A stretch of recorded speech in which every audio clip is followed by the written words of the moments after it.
Bom dia, que a graça e a paz do Senhor estejam sobre todos, amém? Que Deus derrame muitas bênçãos nesse dia na sua vida. Que Deus agracie você, sua casa, sua família e encha seu coração na presença de Deus. Então, queridos, vou compartilhar uma palavra, quero começar a compartilhar um estudo sobre o profeta Elias, né? O profeta Elias foi um homem comum em tempos incomuns. Anote isso aí. Elias foi um profeta comum em tempos incomuns, né? Então, eu queria começar com vocês lendo Tiago. Tiago vai fazer uma referência para o profeta Elias, que sempre que vem na minha cabeça sobre o profeta Elias, a imagem mais forte que vem quando se fala dele na minha cabeça é quando ele foi arrebatado, né? Quando ele subiu ao céu em uma carruagem de fogo, né? Não sei se isso é a imagem que você tem do profeta Elias, mas a gente sempre pensa assim, nossa, ele foi para o céu sem morrer. Sem precisar morrer, ele foi para o céu, ele foi arrebatado. Nossa, que homem, né?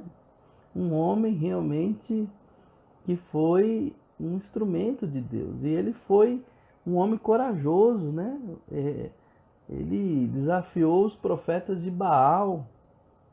Ele desafiou o rei Acabe, um rei perverso, né? Junto com a sua esposa Jezabel, uma mulher perversa, que Apocalipse usa a metáfora dela, né? Jezabel, como uma metáfora de uma ação maligna, né? E esse homem foi audacioso, corajoso, enfrentou esse rei, né? É, Tem também um episódio em que ele ressuscita uma criança, um menino, né? Lá na questão com os profetas de Baal, ele pediu fogo do céu e Deus derramou fogo do céu. Irmãos, é uma coisa fantástica que a gente vem assim, né, na imagem de Elias, né? Eu sei que alguns estão escrevendo aí a imagem que tem de Elias, né?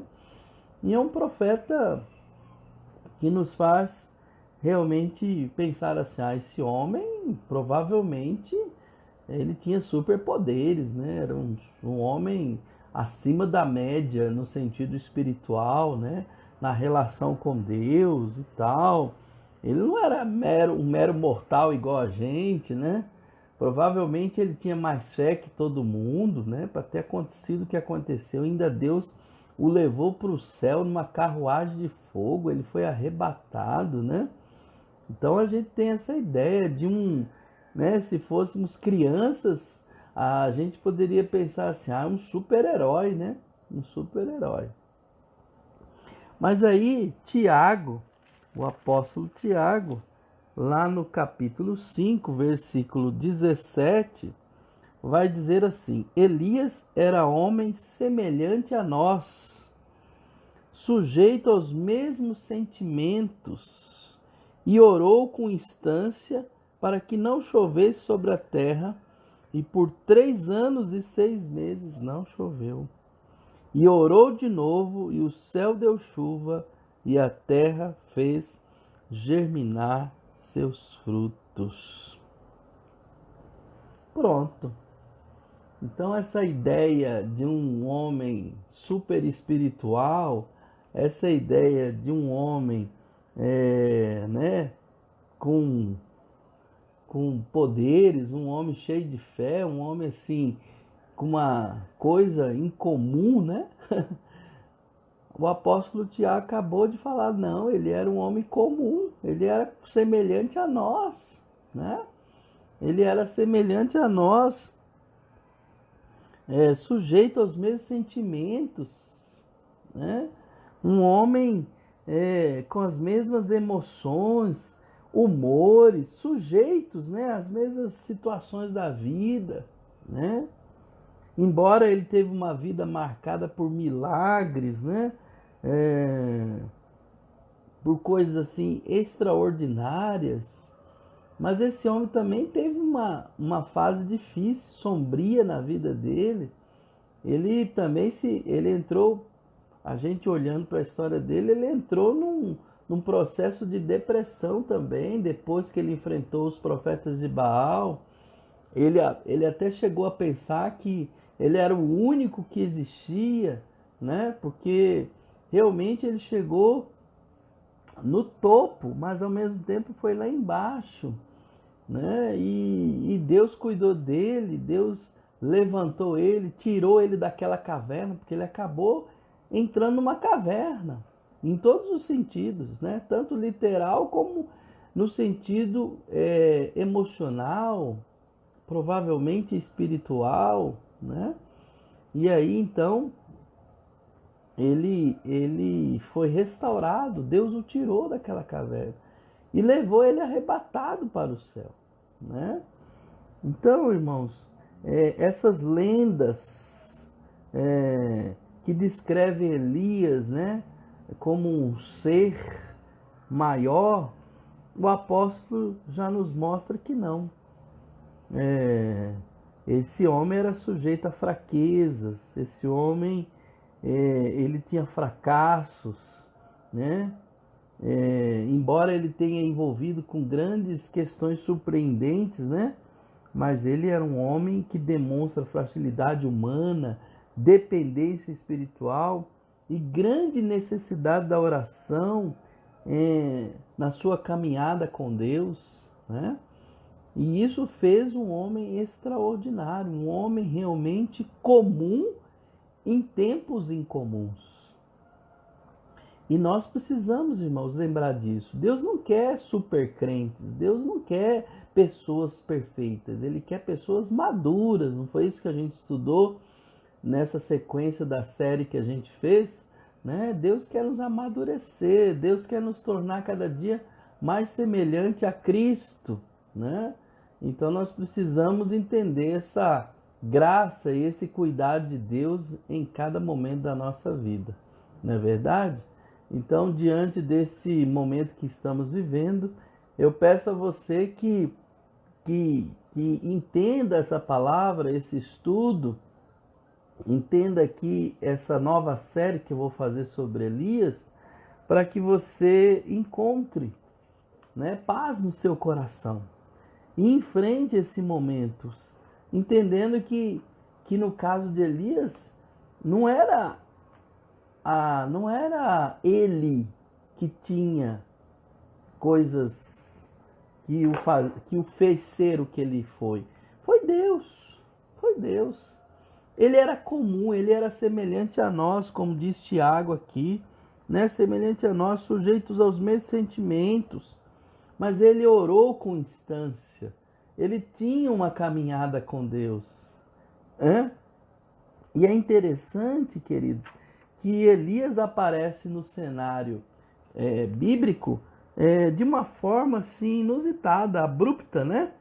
Muito abrupta. Está lá em 1º livro dos Reis, capítulo 17, versículo 1, fala assim: Elias o tesbita dos moradores de Gileade, né?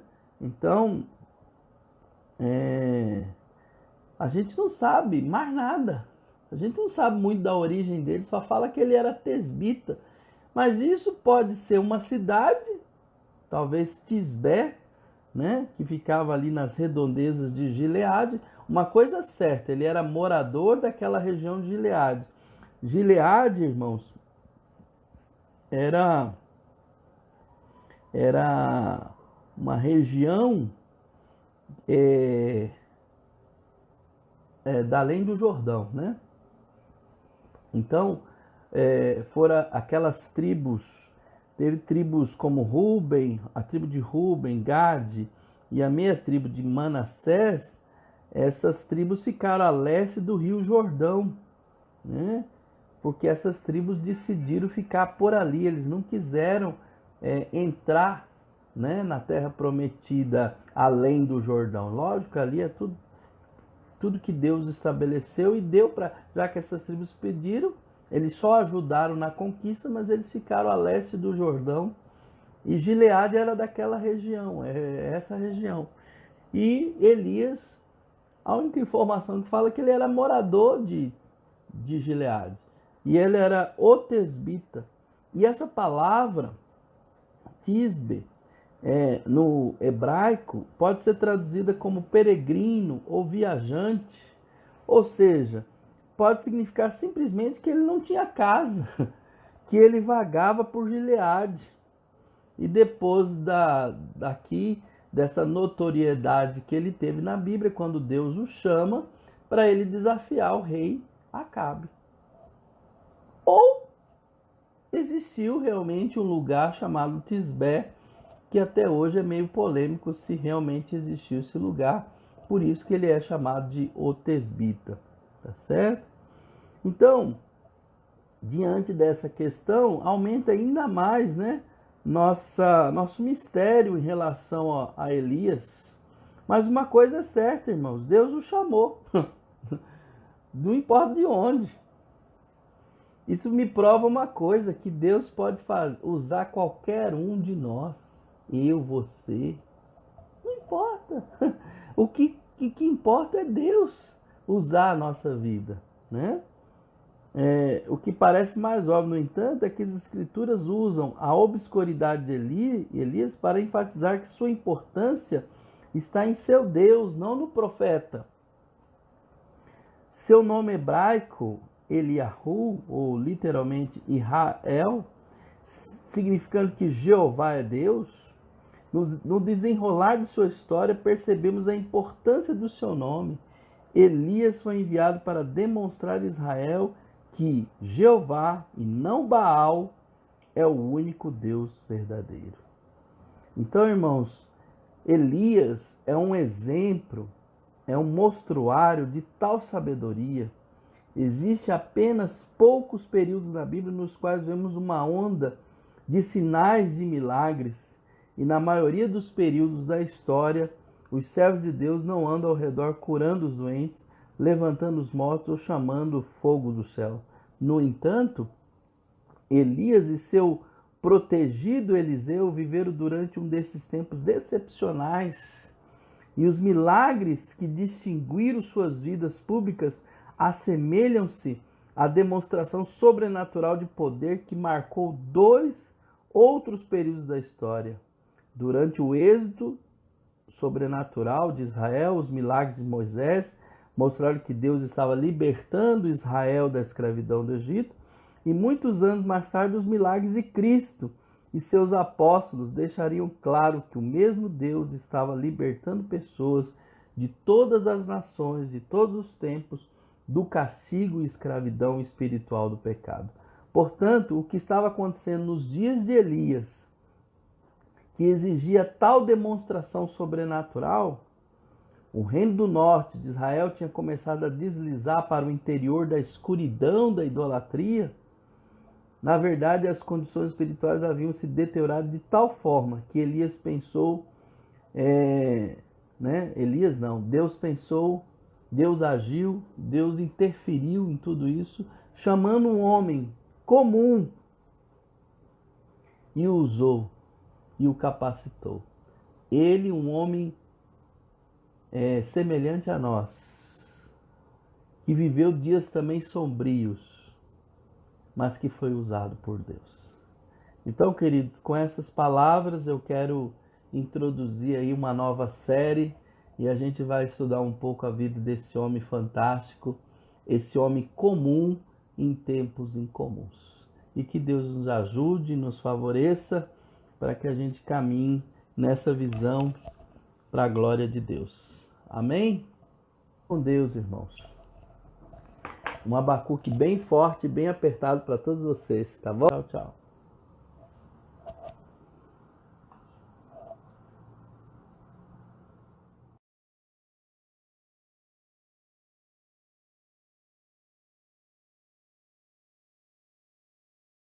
Bom dia, meus irmãos. É muito bom a gente pensar, irmãos, na nossa responsabilidade, né? E a gente entender que a gente não pode culpar as pessoas pelos nossos fracassos, né? A gente precisa entender que cada um tem uma responsabilidade. Isso me faz lembrar uma historinha, né? Para a gente orar. Queria contar essa história. A história chama Como Vai Seu Cachorrinho? Presta atenção nessa história. Muitas pessoas utilizam tempo e energia para jogar a culpa dos seus insucessos naqueles que os rodeiam, nas situações e circunstâncias periféricas, e não admitem a realidade. Vivem em um mundo ilusório com pensamentos amargos e estratégias equivocadas que nunca resolverão seus problemas. Podem até conhecer os outros, para os quais o mundo é muito cruel e injusto, mas nunca construirão sua vitória em cima disso. É como a história daquele louco que entrou na sala do médico arrastando uma escova de dente amarrada a um barbante. O médico lhe perguntou: por que você está arrastando essa escova de dente? E o paciente revoltado, respondeu: doutor, o senhor não vê que este aqui é meu cachorrinho Lulu? O médico, tocado com a confusão do rapaz, calou-se. Algumas semanas depois, chamaram o louco para outra consulta. O paciente entrou de novo, puxando a escova de dente, e o médico, querendo ser simpático, fez o seguinte comentário: como vai o seu cachorrinho, Lulu? Com uma expressão de surpresa, o doente falou: doutor, o senhor pensa que eu sou louco? Não está vendo que isso é uma escova de dente? O médico, feliz com o processo do paciente, deu-lhe alta da internação. Ao deixar o hospício, o rapaz olhou para a escova de dente e sussurrou: ótimo, Lulu! Nós conseguimos enganar o doutor! Muitas pessoas utilizam suas energias para convencer os outros que a escova de dente é um cachorrinho de estimação. Muitos até conseguem com êxito essa tarefa por algum tempo. O grande problema será quando a escova de dente não servir nem mesmo para a função de escova. Culpar os pais, responsabilizar os chefes, criticar os clientes, acusar os concorrentes, isso não mudará nada. São apenas desculpas. Pode melhorar quando você mudar as suas atitudes perante a sua carreira e sua vida. Se sua vida não está como você planejou, não culpe os outros pelos seus fracassos, nem se engane querendo provar a si mesmo e aos outros que a escova de dente é seu cachorrinho de estimação. Seja realista, só assim você construirá uma carreira de vitória em sua vida, seja profissional, seja financeira, seja amorosa, seja familiar, seja como for, até mesmo como cristão. Como diz Maxwell Maltz, admita os seus erros e enganos, mas não os lamentos. Corrija-os e continue a andar para frente. Desde que esteja caminhando para frente, você pode corrigir a sua rota enquanto caminha. Então, queridos, você tem uma grande responsabilidade todo dia. Esse é seu dia. Jesus disse que basta cada dia o seu mal. E a gente precisa usar esse dia muito bem, na presença de Deus, e nos fortalecer na presença de Deus. Pegar esse dia, assumir as suas responsabilidades, entender que é através da sua vida e das suas escolhas que Deus vai fazer grandes coisas na sua vida. Então, peça um dia abençoado, seja genuíno, seja você, em frente, admita, e sempre você verá que as mãos de Deus estarão sobre sua vida. Não culpe ninguém, seja responsável. Cada um tem a sua responsabilidade na vida. Amém? Muito bem, queridos, vamos abrir lá em Primeiro livro dos Reis, capítulo 17, vamos ler agora do verso 2 ao verso 10. Primeiro livro dos Reis, capítulo 17, do verso 2 ao verso 10. Vou tentar escrever aqui. Lembre-se que eu mudei a série, né? A nossa série agora é falando sobre Elias, um homem comum em tempos incomuns. Parece nós, né? Nós somos pessoas comuns e vivendo um tempo incomum, né? Um tempo diferente de tudo que a gente já viveu nessa vida, né? Mas vamos então caminhar aqui. Versículo 2: Veio-lhe a palavra do Senhor dizendo: retira-te daqui, vai para o lado oriental e esconde-te junto à torrente de Querite, fronteira ao Jordão. Beberás da torrente e ordenei aos corvos que ali mesmo te sustentem. Foi, pois, e fez segundo a palavra do Senhor, retirou-se e habitou-se junto à torrente do Querite, fronteira ao Jordão. Os corvos lhe traziam pela manhã pão e carne, como também pão e carne ao anoitecer, e bebia da torrente. Mas passados dias a torrente secou, porque não chovia sobre a terra. Então lhe veio a palavra do Senhor dizendo: dispõe-te e vai para Sarepta, que pertence a Sidom, e demora-te ali, aonde ordenei a uma mulher viúva que te dê comida. Então ele se levantou e se foi a Sarepta. Chegando à porta da cidade, estava ali uma mulher viúva, apanhando lenha. Ele a chamou e lhe disse: traz-me, peço-te, uma vasilha de água para eu beber. Há muitos anos atrás, a Nike é fabricante de calçados esportivos, né? Todo mundo quer ter um tênis da Nike, né? Ela lançou uma série de propagandas com o tema: você está se preparando para... E aí aparecia primeiro uma cena de um jogador da Liga Nacional, né, de futebol americano, lançando-se de um alto rochedo, né? Outra mostrava um jogador de futebol fazendo tudo que é possível imaginarmos com seus pés, com a bola, né? E qual o motivo dessas propagandas, né? Bom, lógico, a Nike estava ali querendo vender o seu produto, mas por detrás ele estava falando dos treinamentos, né, que esses jogadores tinham que fazer para a prática do seu esporte. Então, irmãos, o que fazemos hoje nos prepara para alguma coisa, tá? Você está se preparando para o quê, né? Seja o que for, será necessário sempre ter treinamento, né? Então, alguns têm falado assim: será que Deus não está nos preparando para algo pior que pode vir? Não sei. Mas se é um treinamento, vamos nos treinar, vamos nos capacitar, vamos estar atentos à palavra, vamos entender que a palavra de Deus, ela nos guarda, ela nos protege, nos assegura promessas de que os servos de Deus serão guardados no Senhor, não é verdade? Então, sempre é bom a gente pensar no treinamento, né, de tudo que Deus nos possibilita passar nesta vida. Então imagina alguém que está aprendendo um instrumento, vamos pegar aí o piano, né? Ele tem que treinar muito, né? Tem que treinar, aprender ali as escalas, as notas, tudo, né, no piano para ele tocar, né? Imagina um jogador de futebol, aquele menino, né, que está querendo chegar à carreira de jogador de futebol. Então, dias de sol quente, de verão, né, suportando treinos diários para ele ficar bom em tudo que ele faz, né? Aquele que é profissional na área, por exemplo, na área prática de laboratório, né?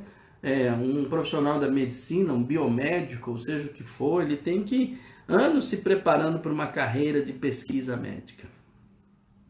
Então nós temos que lembrar, irmãos, que em tudo há estações nesse treinamento, né? Parece que há essas estações para grande parte da nossa vida, né? E quanto mais intenso algo for, mais intenso será o treinamento. E assim foi com Elias. Elias foi assim: Deus tinha um plano para desenvolver mais profundidade de caráter e confiança em seu servo Elias. Lembre-se que ele saiu do palácio, né? Nós meditamos ontem sobre isso, que ele saiu do palácio, cumpriu a sua missão, deu aquela mensagem contundente e forte para o rei Acabe, e ele teve que então falar uma coisa muito dura, e falou que a partir daquele momento iam cessar as chuvas sobre Israel. E diz o texto que ele saiu de lá. Deus o tirou, guardou, porque ele ia ser morto pelo rei. Depois de uma ameaça dessa, ele não ia ficar vivo para contar a história, não. Então Deus tirou ele dali de cena, levou ele para um lugar, e aí nesse lugar Deus começou a treinar e capacitar Elias, lapidar o seu caráter, a sua confiança como servo de Deus. Tem um professor, Vernon McGee, escreveu: tem-se a impressão que Elias era um indivíduo rude, e era mesmo. Entretanto, há algo mais que deve ser dito sobre ele. Deus precisou treiná-lo. Deus sempre utiliza um método para treinar os homens que usa, levando ao deserto. Esse é o método de Deus para treinar os seus homens. Lembra que ele levou Moisés para o deserto?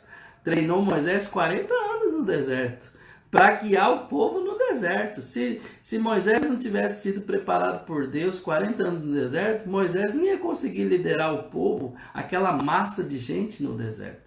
Aqui a mesma coisa com Elias, levou ele para um lugar deserto, né?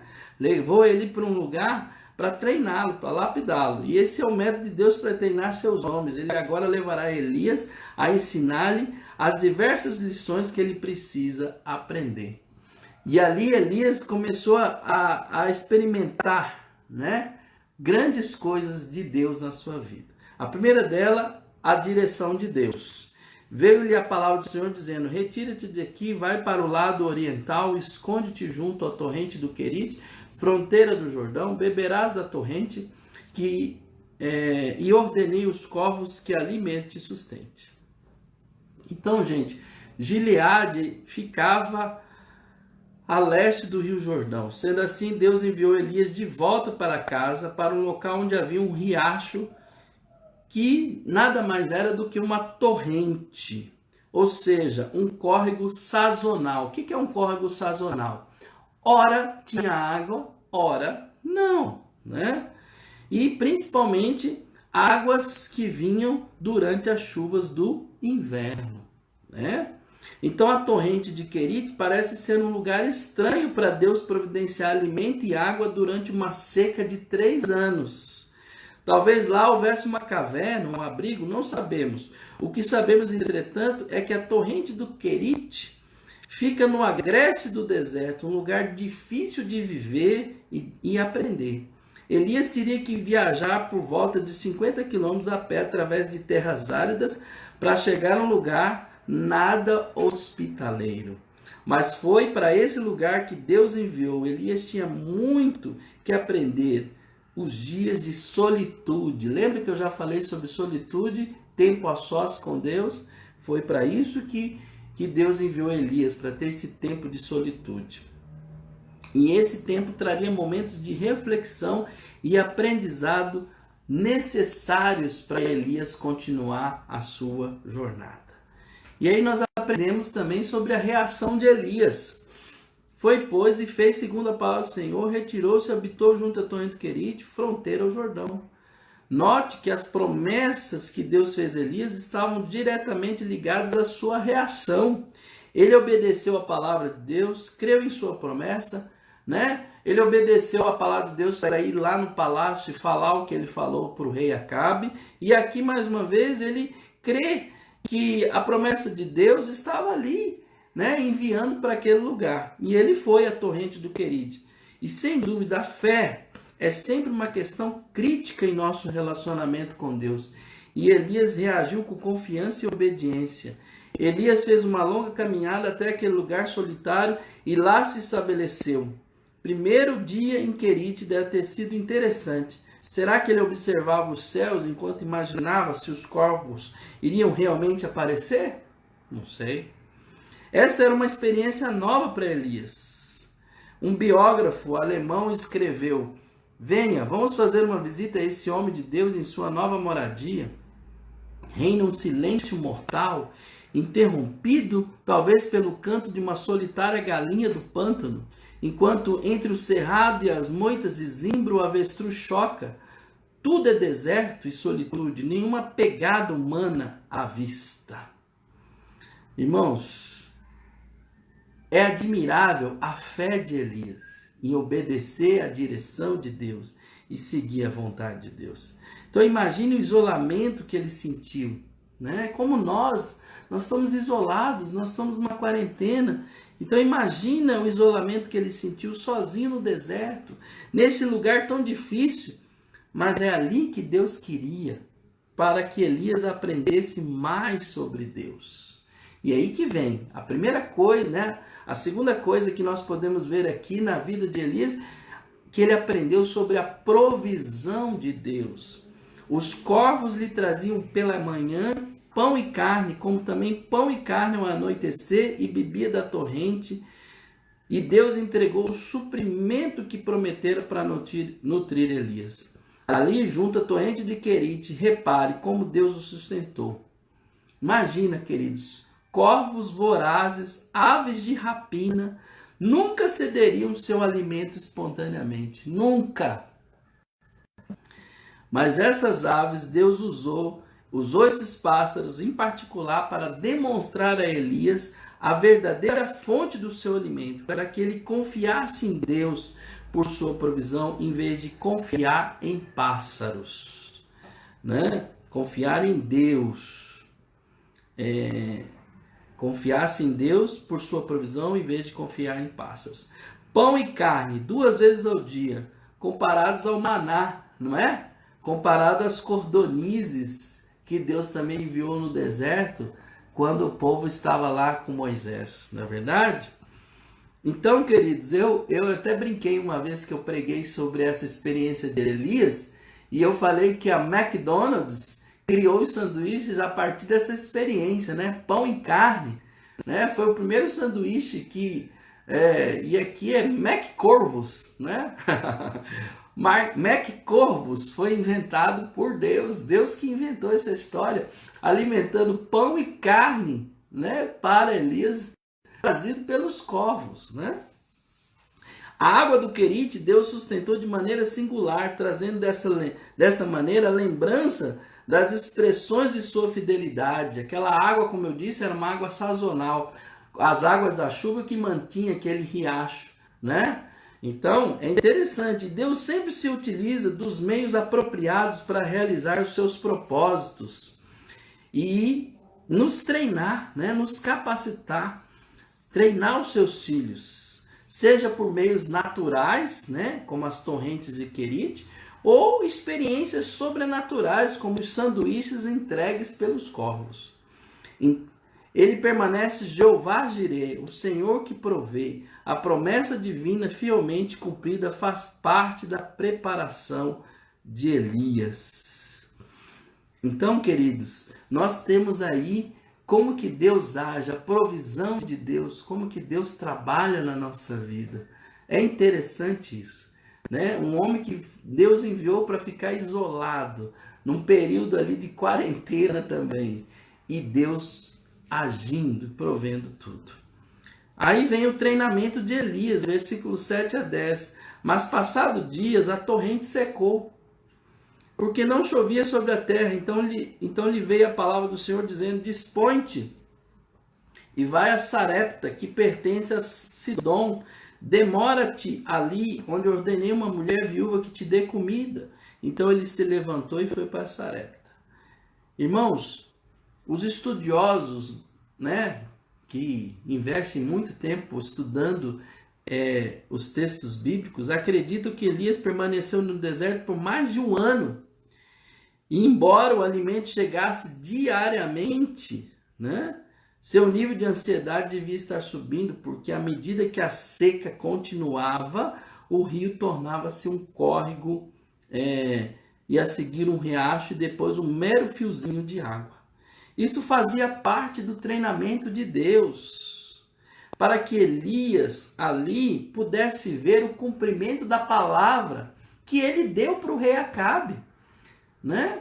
Ele deu para o rei Acabe a palavra que cessaria as chuvas. Então, à medida que Elias ficou ali, ele foi vendo aquele riacho do Querite acabando, né? Porque era mantido pelas águas da chuva, como não estava chovendo, né? Então, obviamente, isso deu um nível de ansiedade para Elias, né? Vendo que a fonte que ele tinha estava se esgotando, né? Mas isso fazia parte do treinamento de Deus para Elias. Imagina o que devia estar acontecendo com a fé daquele profeta enquanto o nível da água ia descendo mais e mais. Deus poderia ter tirado a água das rochas, como havia feito para Israel no deserto. Mas nessa ocasião não fez. A água estava acabando. Lembre-se, Elias era um homem semelhante a nós. Como será que ele reagiu? Desejando se desesperar? Querendo desistir e morrer? Como mais tarde até ele desejou, né? Lá na frente. Desejando reverter o julgamento de Deus, pois este o afetava pessoalmente? Tudo isso faz parte do processo de treinamento de Elias.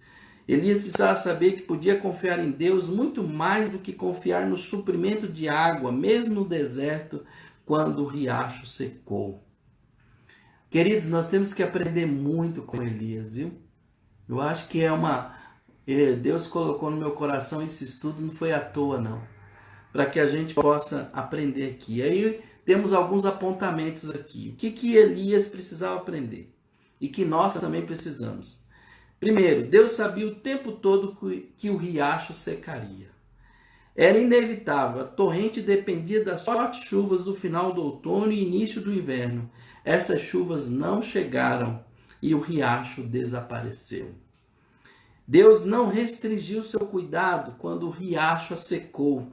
Seria fácil para Elias deduzir que fora esquecido por Deus. No entanto, ele precisava aprender que era dependente de Deus e não do riacho. Olha, irmãos, às vezes uma fonte da nossa vida, a fonte que a gente tem, seca. Secou aquela fonte, e aí? Acabou? Vamos caminhar aqui. Deus ainda estava no controle da situação, mesmo após o riacho secar. Na verdade, era tal o controle de Deus que ele rompeu completamente a zona de conforto a qual Elias havia se acostumado, para que ele amadurecesse de maneiras diferentes. Quando a nossa zona de conforto é destruída, não significa que Deus perdeu o controle, mas pode significar que paramos de ouvir a sua voz, pois nos sentimos confortáveis demais. Elias ainda permaneceu junto ao riacho enquanto as águas secavam, até ser instruído a ir para outro lugar. Dispõe-te e vai. Então as lições de confiança e obediência estavam sendo gravadas em seu coração. Deus então o enviou da torrente a uma jornada para Sarepta, né? Então, queridos, eu queria colocar aqui o seguinte, que quando Deus permite secar uma fonte, ele abre outra. Ele abre outra. Amém? Não sei se você tem coragem de dizer aí, se tiver, como eu comecei hoje, né? Às vezes a gente quer se enganar. A live eu comecei com uma história do cachorrinho, né? Mas se você tem coragem de dizer, olha, pastor, a minha fonte tal secou, mas eu creio que Deus abrirá outra fonte. É isso que a gente tem que caminhar, irmãos. Faz parte do treinamento de Deus. Deus às vezes permite que uma fonte se seca para abrir outra. Então Deus enviou para ele ir para Sarepta. O que sabemos dessa cidade, Sarepta? Bom, essa cidade ficava a 130, 140 quilômetros ao norte de Querite, na costa marítima, em terras de gentios e não de judeus, viu? Situava-se no coração de uma terra dominada pela adoração a Baal. Era a terra da rainha Jezabel, sabia? Era a terra da rainha Jezabel. E Jezabel era sacerdotisa desse deus Baal. o Deus a quem Elias havia desafiado. E ele estava se movendo na frigideira diretamente para o fogo, indo para aquele lugar, né? O que Elias ia encontrar lá? Uma viúva para cuidar dele. Uma viúva para cuidar dele. O que não era muito encorajador, não é? As viúvas geralmente são as pessoas mais pobres dentre os pobres. Em tempos de fome, elas seriam as primeiras pessoas que ficariam sem alimento, não as últimas. Elias então recebe ordens para ir a um território hostil, procurar alguém que nada terá para cuidar dele, pois Deus está treinando seu servo para andar pela fé, não por visão. E ninguém disse que isso seria fácil. Então, queridos, eu quero terminar a nossa reflexão, nosso estudo, nessa quarta parte, né, de Elias, um homem comum em tempos incomuns, dizendo o seguinte: quais lições podemos aprender desse centro de treinamento espiritual da Torrente de Querite? Primeiro, algumas vezes os filhos de Deus sofrem com os não cristãos. Nós temos que lembrar disso. Algumas vezes, quando pensamos que estamos prontos para o Monte Carmelo, Deus nos envia ao Querite, porque não estamos prontos como pensamos. Você vê, para Elias ir lá para o Monte Carmelo, para desafiar o Deus Baal, ele teve que passar pelo treinamento de Querite, Sarepta, e Deus foi capacitando e treinando ele. Irmãos, às vezes nós queremos ganhar algo de Deus, né? A gente insiste até em oração com Deus: Deus, me dá isso, me dá aquilo, e a gente não está preparado para receber aquilo que a gente tanto deseja. Mas aí Deus falou assim: não, eu vou ter misericórdia de você, você não está pronto para receber isso, mas eu vou te treinar, né, em pequenas outras coisas, até você ter condição de receber isso. É assim que Deus faz muitas vezes, né? Às vezes o esconderijo de Deus não é um lugar fácil. Como agora, né? Nós estamos nos escondendo. Algumas vezes as lições que precisamos aprender exigem que nossas circunstâncias piorem antes de melhorar.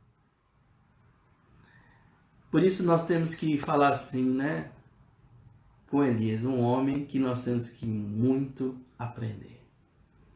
Bem-vindo ao mundo de Elias, enquanto ele experimenta pessoalmente o poder do treinamento espiritual de Deus. Que possamos aprender com ele. Eu queria citar Petersen, que escreveu: algumas vezes não entendemos os tratamentos de Deus. Para começar, não compreendemos a razão de termos sido enviados ao Querite. Não valorizamos o fato de Deus usar corvos imundos para nos alimentar. E certamente não compreendemos por que o riacho precisa secar. O fato de não compreendermos é simplesmente um sinal de que o processo educacional de Deus ainda não está completo. Ele ainda está nos ensinando e nós ainda estamos aprendendo. Que Deus seja louvado e que Deus abençoe você.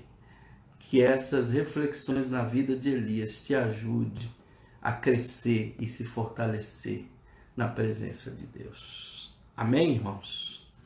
Que Deus abençoe a sua vida grandemente em nome de Jesus. Amém? É isso aí, queridos.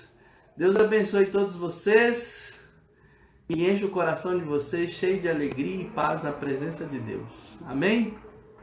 Um Abacuque bem forte, bem apertado para todos vocês, viu? Tchau, tchau.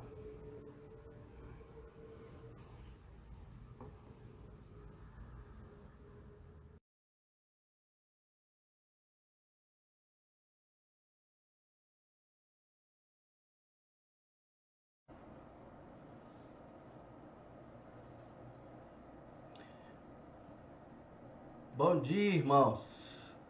Que a preciosa graça do nosso Senhor Jesus seja derramada de forma abundante sobre todos vocês. É muita alegria para mim poder participar e estar junto com os irmãos nessa etapa, né, de Nesse momento, na verdade, que eu quero dizer, nesse momento que estamos passando, momentos difíceis, mas com certeza Deus tem nos agraciado e que Deus derrame muitas bênçãos sobre todos vocês. Sim, nesse instante eu quero começar a fazer a nossa reflexão, tá certo? O texto está aí, né? Lá, não sei se aparece aí para você, primeiro livro dos Reis, capítulo 18, do verso 2 ao 46. Então, queridos, vamos fazer a nossa leitura bíblica.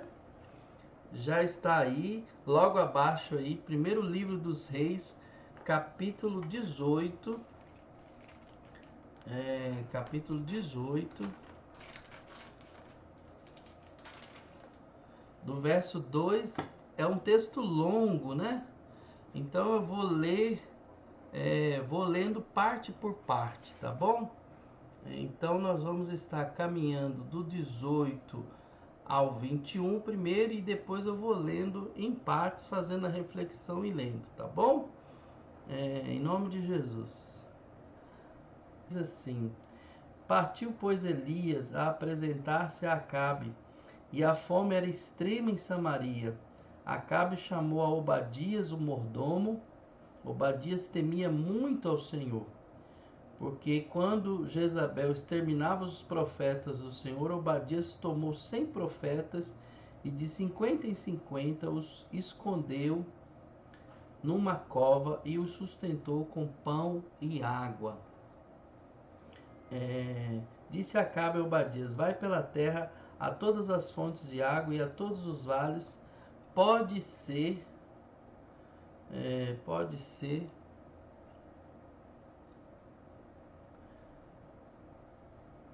me perdi aqui, irmãos. Disse Acabe a Obadias: Vai pela terra a todas as fontes de água, a todos os vales. Pode ser que achemos ela para que salvemos a vida aos cavalos e mulos e não percamos todos os animais. Repartiram-se a terra para percorrerem. Acabe foi à parte por um caminho, Obadias foi sozinho por outro. Estando Obadias já de caminho, eis que Elias se encontrou com ele. Obadias, reconhecendo, prostrou-se o rosto em terra e disse: És tu, meu senhor Elias? Respondeu ele: Sou eu. Vai, dize a teu senhor. E eis que aí está Elias. Porém, ele disse: Em que pequei para que entregues meu servo na mão de Acabe e ele me mate? Tão certo como vive o Senhor teu Deus, não houve nação nem reino aonde o meu senhor não mandasse homens à tua procura. E dizendo eles: Aqui não está, fazia jurar aquele reino e aquela nação que não te haviam achado. Agora tu dizes: Vai, dize a teu senhor, eis que aí está Elias. Poderá ser que, apartando-me eu de ti, o Espírito do Senhor te leve, não sei para onde. E vindo eu a dar as novas a Acabe, e não te achando ele, me matará. Eu contudo, teu servo, temo o Senhor desde a minha mocidade. Acaso não disseram a meu senhor o que fiz quando Jezabel matava os profetas do Senhor? Como escondi 100 homens dos profetas do Senhor, de 50 em 50, numas covas, e eu os sustentei com pão e água? Agora tu dizes: Vai, diz a teu senhor, eis que aí está Elias, ele me matará. Disse Elias: Tão certo como vive o Senhor dos Exércitos, perante cuja face estou, deveras hoje me apresentarei a ele. Então foi Obadias encontrar-se com Acabe e lhe anunciou. E foi Acabe ter com Elias. Vendo-o, disse-lhe: És tu, ó perturbador de Israel? Respondeu Elias: Eu não tenho perturbado Israel, mas tu e a casa do teu pai, porque deixaste os mandamentos do Senhor e seguiste os Balaíns. Agora, pois, manda juntar a mim todo Israel no Monte Carmelo, como também os 450 profetas de Baal e os 400 profetas de Postilho que comem da mesa de Jezabel. Então nós temos aqui um Elias que se apresenta, né? E ele agora, Deus, depois de prepará-lo, né? Depois de treiná-lo, depois de estar dando a ele todo o recurso para ele enfrentar o rei Acabe, chegou o momento, né? Chegou o momento dele se apresentar. E agora que vem então um dos momentos mais dramáticos, né, mais importantes da vida de Elias, que ele vem enfrentar os profetas de Baal no Monte Carmelo. Chegou agora o tempo do conflito, né? até aquele momento anterior era um momento de treinamento, era um tempo de capacitação, era um tempo de Deus moldar, capacitar Elias. Agora chegou o tempo de enfrentamento. Olha, irmãos, Deus, ele vai nos capacitando para algo, né? Ele vai treinando as nossas vidas para algo, não é sem que nem para que ele nos permite o sofrimento, nos permite as situações. Viu? Não fica achando que Deus fica brincando conosco, com os nossos sentimentos, com as nossas emoções. Não, Deus não brinca conosco. Deus, ele sabe muito bem o que está fazendo conosco. E por que ele permite certas coisas na nossa vida, tá?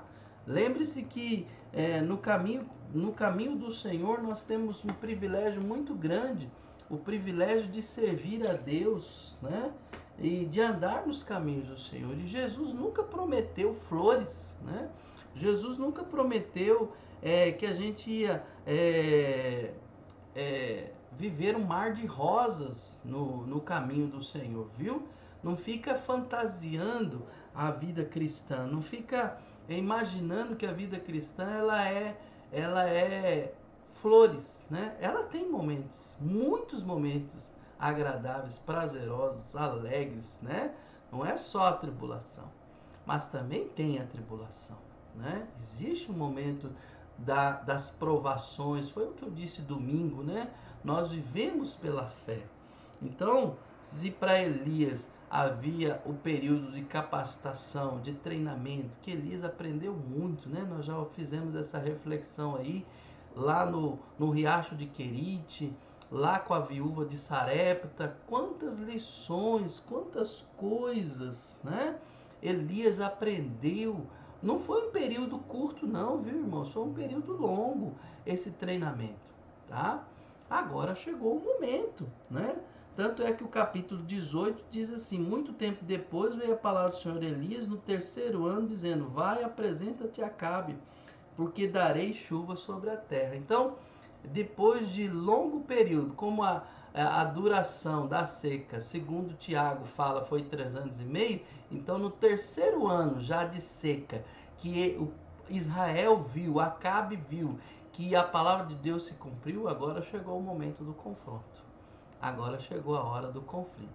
Você vê, foram 3 anos de oportunidade para Acabe, para Israel se arrepender, né? Para que houvesse uma mudança. Olha, irmãos, Deus nos dá oportunidades. E muitas vezes é para quebrantar o nosso coração. Mas enquanto a gente está tomado pelo orgulho, pela ideia de não mudança, como é que Deus vai agir? Tá certo? Irmãos, as crises e os sofrimentos e as situações difíceis da vida não é para nos enrijecer, é para nos fortalecer, é para nos tornar mais maleáveis, mais disponíveis para Deus. Tem gente que passa pelo sofrimento, em vez de se amolecer, né? Em vez de se quebrantar diante de Deus, ele enrijece mais, né? Fica mais duro, mais incrédulo, mais duro nos sentimentos, nas emoções, fica mais uma pessoa mais arrogante, mais orgulhosa, sendo que tem que ser o contrário. O sofrimento e as lutas devem nos fazer nos quebrantar, deve nos fazer buscar a Deus, deve nos fazer nos humilhar diante de Deus. É assim que Deus quer, né? Ele quer vasos nas mãos dele, né? Ele quer pessoas quebrantadas. É isso que Davi reconhece, né? Nos Salmos. Esse quebrantamento é muito importante para o nosso crescimento espiritual, tá certo? Muito bem, então vamos para o versículo 20. Então começa ali a trajetória do tempo de conflito, né? E aí vamos ler os versos 20 a 21. Então enviou Acabe mensageiros a todos os filhos de Israel e ajuntou os profetas no Monte Carmelo. Então Elias se chegou a todo o povo e disse: até quando cocheareis entre dois pensamentos? Se o Senhor é Deus, seguiu. Se é Baal, seguiu. Porém o povo nada lhe respondeu. Então, queridos, nós precisamos entender que chegou o momento de Deus colocar as condições aí, né? O assunto é esclarecido, é colocado agora diante de todo o povo, diante do rei Acabe e de todo o povo. E aí? Qual que é a decisão que vocês vão tomar? Vocês vão ficar cocheando? Cochear, irmãos, é uma palavra que significa andar claudicando, né? Mancando.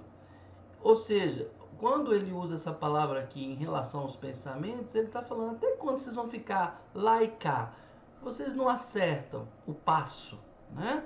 Vocês ficam aí cocheando entre dois pensamentos, né? Quando você fala que fulano é coxo, é porque ele tem uma deficiência no andar, né? Então, até quando vocês vão ficar aí sem um posicionamento, né, diante de Deus, não é verdade? Era momento agora de ver se aquele tempo de 3 anos até ali passado foi tempo para quebrantar aqueles corações, não é verdade? Então, Elias iniciou uma conversa, né, muito direta com o povo, né? Até quando cocheareis entre dois pensamentos? Em nome do Deus Israel, ele confrontou o povo quanto à sua mente incerta e lhes disse que tinham que escolher se o Senhor é Deus, seguiu, se é Baal, seguiu. Podemos servir e adorar verdadeiramente a um Deus somente, de todo o nosso coração, e esta é a base para a nossa eternidade. Onde colocaremos nossa confiança? Atente para o silêncio da multidão, porém o povo nada lhe respondeu, eles não sabiam como reagir, e é perigoso equivocar-se em assuntos espirituais, portanto Elias exigiu que eles decidissem a quem seguiriam. Irmãos, nos momentos difíceis da nossa vida que passamos, é muito importante a gente entender isso, que Deus está colocando posicionamentos na nossa vida e a gente precisa escolher. O que você vai... Onde está a sua confiança? É nesses momentos de provas difíceis que a gente tem que definir quem nós somos.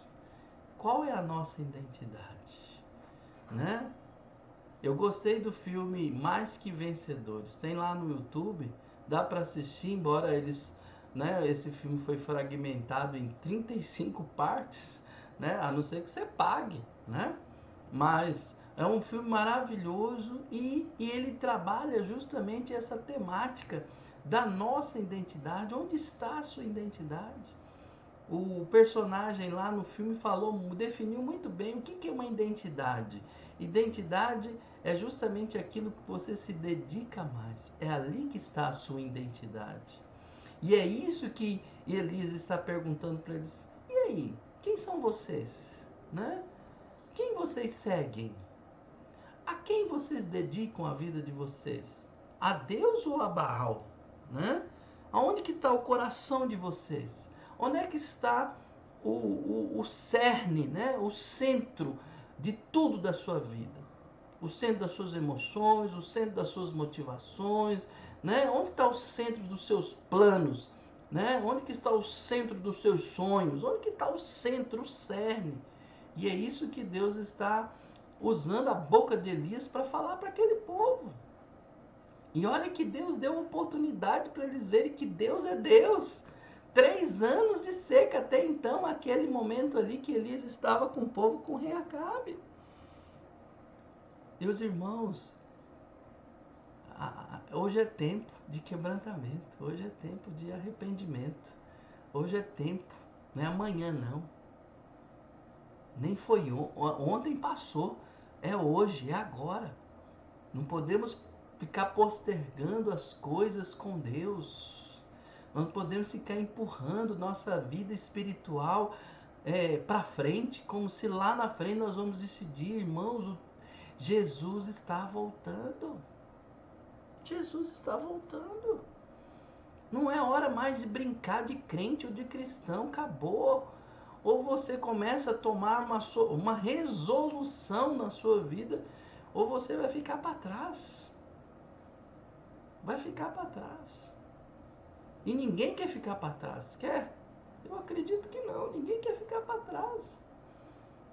Deus quer fazer grandes coisas na sua vida, mas você precisa tomar uma posição. Então nós precisamos invocar o nome do Senhor. É isso que é isso que Elias está propondo para o povo. E aí? Se é Deus, seguiu. Se é Baal, seguiu. A decisão é sua. Muito bem, aí versículo 22 a 24. Então disse Elias ao povo: só eu fiquei dos profetas do Senhor, e os profetas de Baal são 450 homens. Deem-se nós, pois, 2 novilhos, escolham eles para si um dos novilhos, e dividindo-o em pedaços, o ponha sobre a lenha. Porém, não lhe meta fogo. Eu prepararei o outro novilho, e o porei sobre a lenha, e não lhe meterei fogo. Então invocai o nome do vosso Deus, e eu invocarei o nome do Senhor. E se há de ser que o Deus que responder por fogo, esse é que é Deus. E todo o povo respondeu e disse: é boa esta palavra. Então agora Elias colocou as condições aqui, né, diante desse impasse, já que as pessoas e os profetas ali, né, escolheram seguir Baal. Então ele falou: então vamos pôr à prova quem é Deus mesmo? Vamos pôr à prova aqui. Vamos colocar esse negócio aqui numa questão mesmo aqui de provar quem é Deus. Então ele falou assim: ó, vamos preparar aí, vamos pegar aí 2 novilhos, né? Vocês são 450 homens, eu sou um, né? Eu sou um único profeta, vocês são 450. Eu acho que tá justo, né? Essa disputa. Vocês são 450, eu sou um só. Então vamos lá, vamos pôr aqui esse negócio. Escolhe os novilhos aí. Vamos pôr aí vamos pôr aqui um altar. Vocês preparam o novilho de vocês, eu preparo o nosso, vamos pôr aqui, só não vamos pôr fogo. Não vamos pôr fogo. E nós invocaremos o nome vocês vão invocar o nome do Deus de vocês, e eu vou invocar o nome do Senhor.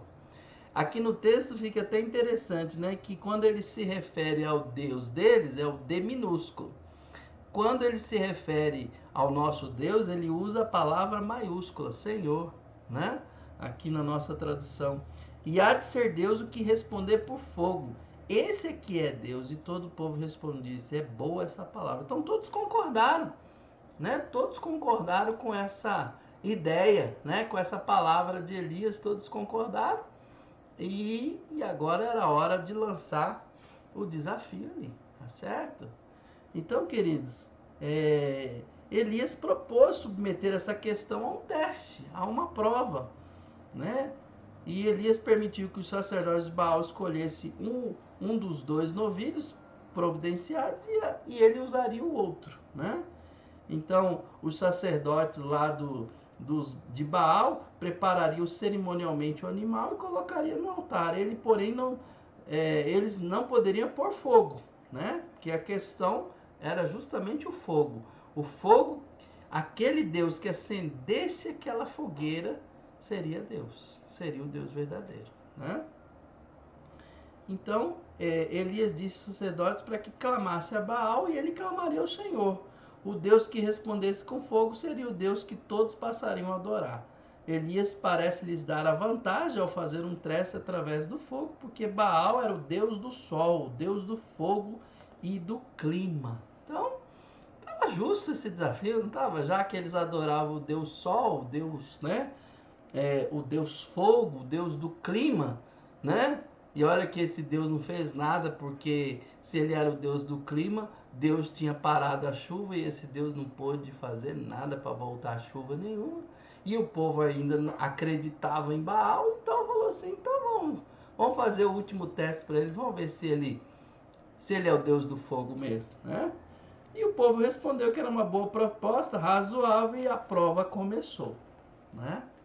E aí começou a prova de Deus, nesse contexto aqui de desafio, de teste, de prova. Olha, irmãos, é interessante isso, né? Deus, ele quer abençoar o seu povo, não quer? Eu fico pensando assim, quantas coisas Deus faz, irmãos, para nos mostrar as coisas dele, para nos convencer de que ele é Deus. Quantas coisas ele permite, né? Ele mostra, ele revela. A sua palavra está aqui, ó, está aqui nas nossas mãos, a revelação de Deus. E tem gente ainda não acreditando em Deus. Oh, meu Deus, tenha misericórdia desse mundo, tenha misericórdia. Tenha misericórdia das pessoas que estão na nossa família, muitas vezes, familiares, amigos, pessoas próximas de nós, que querem a nossa amizade, mas coloca um entrave quando se fala de Deus, não quer ouvir Deus. Não é difícil, irmãos? É difícil. É difícil. Deus, então, está aí revelando, mostrando, e as pessoas não querem. Aqui eu vejo, né, Deus não precisava competir com nenhum Deus, não, gente. Se formos pensar assim, esse conflito aqui, esse teste aqui, não foi nem porque Deus precisava provar alguma coisa, não, irmãos. Deus não precisa provar nada. Nós já somos, ó, tudo que nós vemos, tudo que Deus criou, nós fomos criados por Deus. E pronto. Esse teste aqui não é nem por causa de querer Deus provar alguma coisa dele. Era para que o povo tivesse mais uma oportunidade de ver e de entender e de querer se entregar para o Senhor, de se arrepender dos seus pecados. Ô, gente, você acha que Deus precisa ficar provando alguma coisa, irmãos? Né? É como se Deus não tivesse, fosse inseguro consigo mesmo, né? Tendo que confirmar, afirmar ou provar, seja lá o que for. Não é verdade? Deus não precisa disso, não. É importante que aqui nós entendamos que Deus está dando mais uma oportunidade para o povo. Muito bem, gente. É importante a gente ver isso. E aí vamos caminhar mais um pouquinho. Eu não vou terminar tudo aqui porque eu quero tempo de oração com vocês, não é verdade? Mas eu vou lá. Aí versículo 26 a 29. Vamos pegar o 25, né? Disse Elias aos profetas de Baal: escolhei para vós outros um dos novilhos e preparai primeiro, porque sois muitos. Invocai o nome do vosso Deus e não lhe metais fogo. Aí versículo 26. Tomaram o novilho que lhes fora dado, prepararam-no e invocaram o nome de Baal, desde a manhã até o meio-dia, dizendo: ah, Baal, responde-nos. Porém não havia uma voz que respondesse, e manquejando se movimentavam ao redor do altar que tinham feito. Ao meio-dia, Elias zombava deles, dizendo: clamai em altas vozes, porque ele é Deus. Pode ser que esteja meditando, ou atendendo às necessidades, ou de viagem, ou a dormir, e despertará. E eles clamavam em alta voz e se retalhavam com facas e com lancetas, segundo o seu costume, até derramarem sangue. Passado o meio-dia, profetizaram eles até que a oferta de manjares se oferecesse. Porém não houve voz, nem resposta, nem atenção alguma. Irmãos, percebam aqui, irmãos, o desespero dos profetas de Baal. Eles prepararam seu sacrifício e clamaram ao seu Deus por fogo. Seus esforços foram divididos em dois segmentos. Desde a manhã até o meio-dia, eles suplicaram por fogo divino. Se movimentavam ao redor do altar, né? Ficava rodeando ali, se movimentando ao redor do altar. E a gente pode imaginar essa cena, né? Esse desespero dos profetas de Baal em torno desse altar. E não havia resposta. E aí Elias começou a cutucar, né? Elias começou a zombar deles, né? E eles continuaram passando o meio-dia até que a oferta de manjares se oferecesse, dançando, cortando-se, né? Eles se autoflagelavam, né? Com facas e orando e agindo de maneiras bizarras. Sendo Baal o Deus Sol, talvez esperasse que ao meio-dia, quando o Sol estivesse em seu, né, zênite, né, no ponto ali máximo, né, o fogo caísse sobre o sacrifício. Mas a esperança tornou-se em desespero e eles começaram a agir como lunáticos. Mas não houve resposta do Deus Baal. Não houve, né? E aí a zombaria de Elias. Nesse inteirinho, Elias começou a defesa do Deus vivo verdadeiro, zombando das frágeis tentativas dos sacerdotes em fazer Baal responder. Perceba aqui, irmãos, como ele expôs as limitações de Baal no verso 27. Clamar em altas vozes, gritem, façam mais barulho, ele não pode ouvi-los. Porque ele é Deus, vocês o adoram, mas ele não os dá ouvido. Olha aí. Ele está meditando, pode ser que esteja tão concentrado em seus pensamentos que não precisam chamar sua atenção. Ele está ocupado, pode ser que esteja ocupado com o problema de alguém ou mesmo atendendo às necessidades. Olha só. Ele está de viagem, pode ter saído de casa. Chame-no, tragam-o de volta. Né? Ele está dormindo e precisa ser acordado. Baal está cansado demais para ajudá-los. Não se ouviu voz alguma e nenhum fogo foi enviado. E os profetas de Baal haviam fracassado no teste. Irmãos, que desespero, né? Não é triste ver as pessoas desesperadas? Não é triste a gente ver as pessoas desesperadas, sem esperança, sem fé? É triste, irmãos, elas depositarem confiança em coisas inúteis. Inúteis.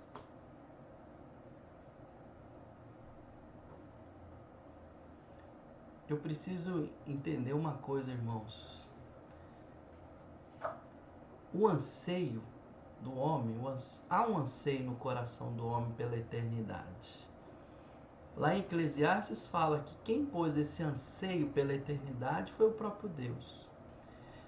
Mesmo o pecado entrando e destruindo o que destruiu, mas a gente sabe que há um anseio no ser humano. O problema desse anseio é que se acredita em qualquer coisa, né? E deposita a esperança em algo que não se resolve.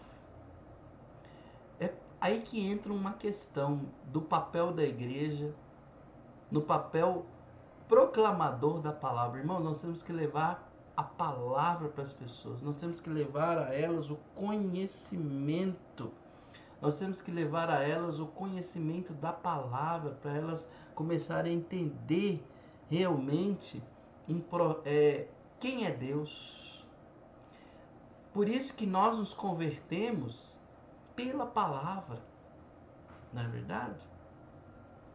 Não sei qual dia da semana aqui que passou, não sei se foi domingo, se foi sábado, se foi ontem, que foi dia dos Gideões Internacionais. Ah, Geu, aí você que está aí pode me falar que dia que foi, né? Dia dos Gideões Internacionais. Você vê que os Gideões trabalham com esse princípio, levar a palavra. E quando a pessoa lê a palavra, ela começa a entender. Então, irmãos, enquanto ela não ter esse conhecimento, enquanto a gente não levar essa palavra, a pessoa fica na sua ignorância. E ela precisa, então, ter conhecimento de Jesus, conhecimento da palavra. Só pela palavra a pessoa passa a entender o plano de Deus e o plano de Jesus Cristo para a vida dela. Tá certo? Enquanto isso, ela vai estar sobre o calor da sua ignorância, sobre entendendo ainda do seu jeito. Há muitas vezes pela tradição familiar que foi passando, e ela entende Deus por essa tradição familiar. E ela ainda não foi confrontada pela palavra. A gente tem que conhecer a palavra. O cristão tem que conhecer a palavra para falar da palavra e viver a palavra e crer na palavra. Só assim daremos oportunidade às pessoas saírem dessa ignorância e poderem realmente entender o propósito e plano de Deus. Amém? Então, queridos, eu fico aqui. Vou deixar um suspensezinho para a nossa live à noite. E eu vou dar sequência nesse estudo a partir daqui, tá bom? Vou dar uma pausa, são cenas para o próximo capítulo, né? Mas a gente vai ficar aqui e mais tarde a gente vai dar continuidade, tá certo? Que Deus possa ter falado ao seu coração, que Deus possa ter trazido paz, entendimento, sabedoria para a sua vida através dessa palavra até aqui, tá bom? Então, que Deus possa te dar um grande e apertado Abacuque nesse dia, tá certo? Fica com Deus. Um Abacuque bem grande e forte. Tchau, tchau.